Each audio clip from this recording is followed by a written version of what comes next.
In 1975, the United States and the Soviet Union make an announcement that shakes the world. They will pool their resources to create a single space station. This joint effort will be a symbol of the thawing of the Cold War and bring an end to the tensions of the space race.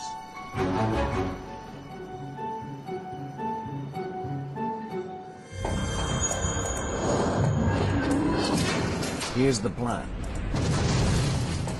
The Soviet Union will launch a Soyuz spaceship from Baikonur Cosmodrome in Kazakhstan. Simultaneously, the USA will launch an Apollo spaceship from Cape Canaveral.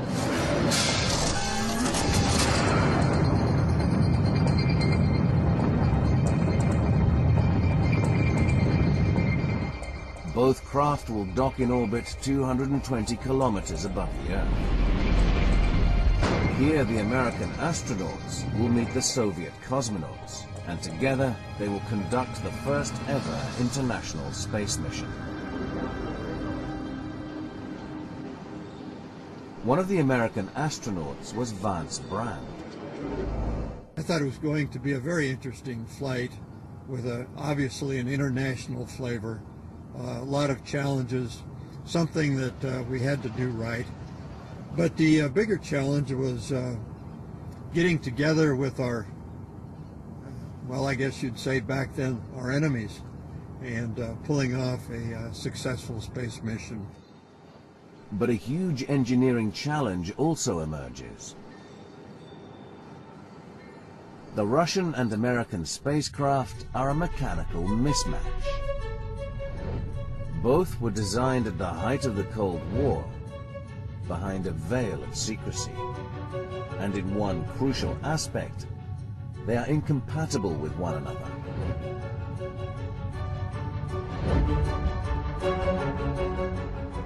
The air pressure in the two ships is completely different. The air in the Russian Soyuz craft is maintained at the same pressure as air on Earth. But on the American Apollo craft, the astronauts breathe pure oxygen stored at a much lower pressure.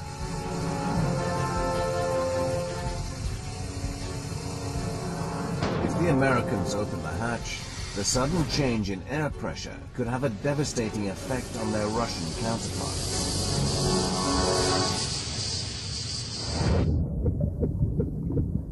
It would cause the nitrogen normally dissolved in their blood to reform as bubbles of gas. And these bubbles could kill the cosmonauts. This condition also afflicts deep-sea divers if they resurface too quickly.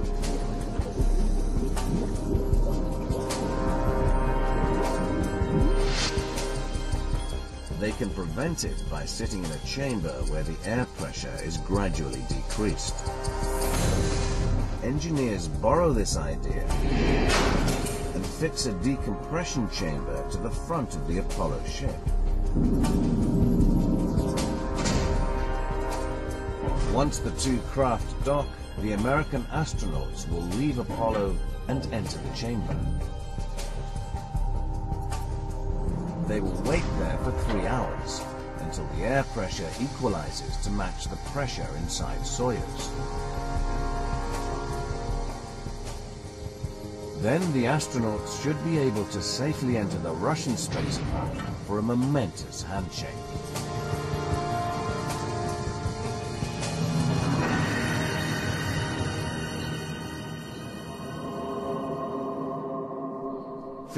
July 1975. Vance Brand and the Apollo crew set off on their mission. Please don't forget about the yacht. Less than 5 meters distance. Contact. When we connected, why, there was a slight lurch and latches made, and there we were. We were elated. It meant that we'd gotten there successfully. Nothing had gone wrong. and we accomplished step 1 of our mission. Step 2. The Americans wait for their bodies to acclimatize. Tensions run high on both sides of this iron curtain.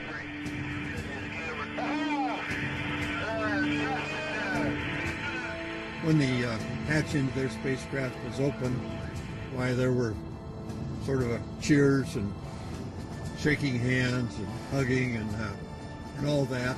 It was really a base that was put in place to improve future international cooperation, especially between Eastern Bloc countries and the West. Welcome aboard Soyuz. We see that too. It may be almost forgotten now, but we made steps that improve world relations, and we developed a pretty neat new docking system too.